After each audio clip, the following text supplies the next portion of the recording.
12 de junho de 1864. Também o folhetim tem cargo de almas. É apóstolo e converte. Fácil apostolado, e certo. Não há terras inóspitas ou áridos desertos, aonde levar a palavra da verdade, nem se corre o risco de ser decapitado, como S. Paulo, ou crucificado, como S. Pedro. É um apostolado garantido pela polícia, feito em plena sociedade urbana. Em vez de pisar areias ardentes ou subir por montanhas escalvadas, tenho debaixo dos pés um assoalho sólido, 4 paredes dos lados e um teto que nos abriga do orvalho da noite e das pedradas dos garotos. Por cúmulo de garantia o som e espaços da ronda que vela pela tranquilidade do quarteirão. É cômodo, e nem por isso deixa de ser glorioso. Deste modo o folhetim faz de ânimo alegre o seu apostolado. Entra em todo lugar, por mais grave e sério que seja. Entra no Senado, comece. Paulo entrava no Areópago, e aí levanta a voz em nome da verdade. Fala em tom ameno e fácil, em frase ligeira e chistosa, e no fim do discurso tem conseguido, também como S. Paulo, uma conversão. O S.R. Barão de S. Lourenço foi o meu Dionísio, S. Essia. Veio reconciliar-se com as musas. Foi para isso que ocupou a tribuna terça-feira passada, e tão francamente o fez que se dignou responder indiretamente aos períodos que lhe consagrei no folhetim de domingo. É verdade que o meio, empregado pelo ilustre senador, foi um meio já cediço no parlamento, S. Essia. Explicou-se. Não se deu por vencido. Achou que o interpretei mal, e veio explicar o sentido das suas palavras. Seja como for, explicar um erro é sempre um honroso. S. Essia. Alegou que não desconhece a aptidão nas musas para os cargos públicos. E que os reparos feitos tinham por fim somente poupá-las para que elas possam conservar o brilho. Quer que os poetas sejam aproveitados, mas não quer que a circunstância de conversar com as musas seja suficiente para dar-lhes recomendação. E acrescentou ainda que as musas não podem pensar mal de S. Essia, visto que S. Essia também possui estro, faltando-lhe somente o talento da rima. O ilustre senador lamentou também que eu lhe profetizasse a ausência dos poetas na ocasião em que S. Essia partir desta para melhor. Enfim, para terminar a parte do discurso que me toca, S. Essia sentiu que, com o seu discurso, ficassem as musas assanhadas. Esta última expressão causaria estranheza se não fosse transparente o fim com que o ilustre barão a empregou. Pareceu-lhe engraçada, e S. Essia não pôde conter-se, soltou a S. Essia. Adquiriu já uma fama de bom humor e deseja conservá-la a todo custo. Mais adiante hei de mostrar o custo desta fama. Mas, sinceramente ou não, é certo que o ilustre senador veio reconciliar-se com as musas. As musas não são intolerantes e recebem com galhardia as explicações parlamentares. Pode ficar certo o ilustre senador de que há mais alegria no Parnaso por um pecador que se arrepende, do que por um justo que nunca pecou. O folhetim aplaude-se com a conversão. O sentimento de contrição do ilustre senador já se havia revelado antes, por meio de uma correçãozinha feita no discurso que se publicou segunda-feira passada, ao que há de ficar impresso. Este meio de corrigir, alterando ou suprimindo é muito do uso de alguns oradores. Será útil que a civilização acabe com esse uso de andar de jaqueta diante dos contemporâneos e aparecer de casaca à posteridade. Convertido o ilustre barão, ficaria terminado o incidente, se uma das musas assanhadas não me houvesse remetido 2 linhas para publicar.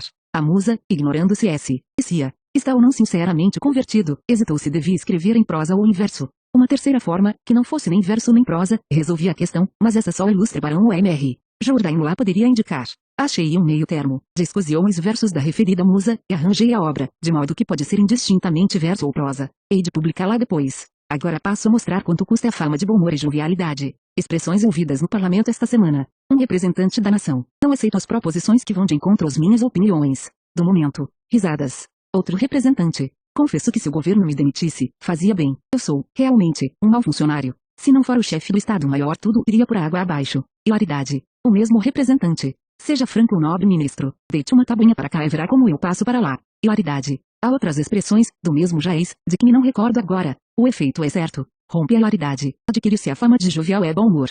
Mas avalie-se o custo desta fama. Tem outra expressão parlamentar desta semana. É de um novo lapalice. Um representante, tondilente ou diretor de faculdade. Não há dúvida. A destruição é a antítese da conservação. Um quart deu de avante sa morte. E o etat incore envy. N.B. Rogo aos representantes, a quem tenho colhido estes pedacinhos de ouro, hajam de não suprimi-los na publicação dos discursos. Já não se trata de ir à posteridade, de casaca ou de jaqueta. Trata-se de irem-nos. Do Parlamento Geral ao Parlamento Provincial é um passo. Vamos ao Maranhão. Chegou aquela província ao corpo de João Francisco Lisboa. É inútil dizer o que foi João Francisco Lisboa, uma das nossas glórias nacionais, filho de uma das províncias mais ilustradas do Império, que nos deu Gonçalves Dias, Soteiro dos Reis, Odorico Mendes e tantos outros. J. F. Lisboa, como se sabe, faleceu em Portugal há 1 ano, e só agora pôde chegar o seu corpo à terra natal. Quem fez a Assembleia Provincial? Esqueceu nesse dia as nomeações policiais. Não tomou conhecimento das lutas seculares, dos Aquiles e dos Heitores de Campanário. Levantou-se à altura da perda que o país sofrera da imortalidade que irradiava daquele nome, e foi em corporação assistir ao funeral do ilustre morto.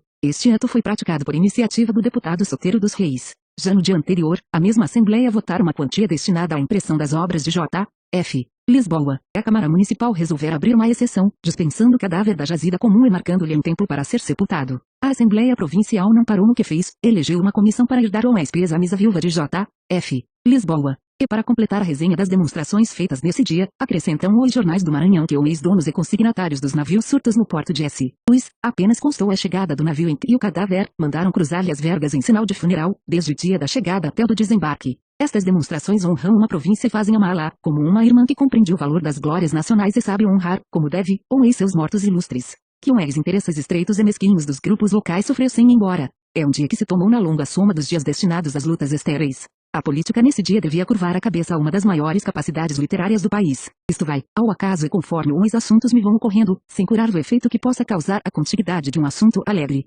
Prometi domingo passado dizer o que pensasse da nova companhia lírica. Mas o folhetinista põe e a empresa dispõe. A semana passou e não houve espetáculo algum. Cantou-se ontem, é verdade, o trovador. Mas, a hora em que escrevo, não posso saber ainda do que irei ouvir. Não desanimeis, porém, ó diletante. Temos assunto lírico e verdadeira novidade. Alguns cavalheiros e senhoras distintas resolveram cantar. O que? Um quarteto? Um sexteto? Um coro? Não, uma ópera. Era novidade entre nós, e a novidade atraiu a atenção de muita gente. Choveram pedidos, empenhos, as solicitações. Travaram-se relações de momento com quem pudesse interceder e arranjar um bilhete de convite. Um bilhete de convite, sim. E a ópera não foi nem podia ser cantada em um salão, como acontece em uma comédia francesa, ultimamente levada à cena em Paris. A ópera foi cantada em um teatro, no Teatro de S. Cristóvão, pequeno, mas apropriado para aquilo. Fora um livro para escrever, supondo-o aquele que fizesse a história do modo lento porque o teatro penetrou no salão. Os ex-romanos já tinham por costume terminar as refeições, com a recitação de alguns pedaços de tragédias gregas e latinas. O teatro entrou propriamente no salão com os pequenos provérbios e charadas. A comédia foi a no encalço. A ópera vai entrando, e os exemplos mais recentes são dois. Um em Paris, em casa de uma condessa, cujo nome não tenho presente, este de domingo passado, no Teatro de S. Cristóvão. Neste último caso, o teatro não entrou propriamente no salão, se quisermos olhar a feição material do fato. Mas, embora a sociedade procurasse o teatro, no fundo, o teatro é que entrava no salão. Onde estava a sociedade, estava o salão. Cantou-se o Hernani. O Hernani. É verdade. E a massa de espectadores distintos que lá se achavam não deu só aplausos amigos, deu aplausos de justiça espontâneos e merecidos, perfeitamente ensaiados, graças aos esforços do S.R. Jerônimo Martínez, de cuja proficiência musical é inútil dar notícia aos leitores, os artistas amadores houveram-se melhor do que era de esperar de amadores naquelas circunstâncias especiais. Ao S.R. J. Martínez se deve em parte a realização daquela ideia, já pela insistência e pelas animações que dava, já pelo zelo e solicitude com que dirigiu os estudos e ensaios da peça. Acompanhou o S.R. Martínez, na parte relativa aos ensaios de cena, o S.R. Cavadagni, de quem igualmente se deve fazer uma menção honrosa. O papel de Elvira, coube a S.R.A.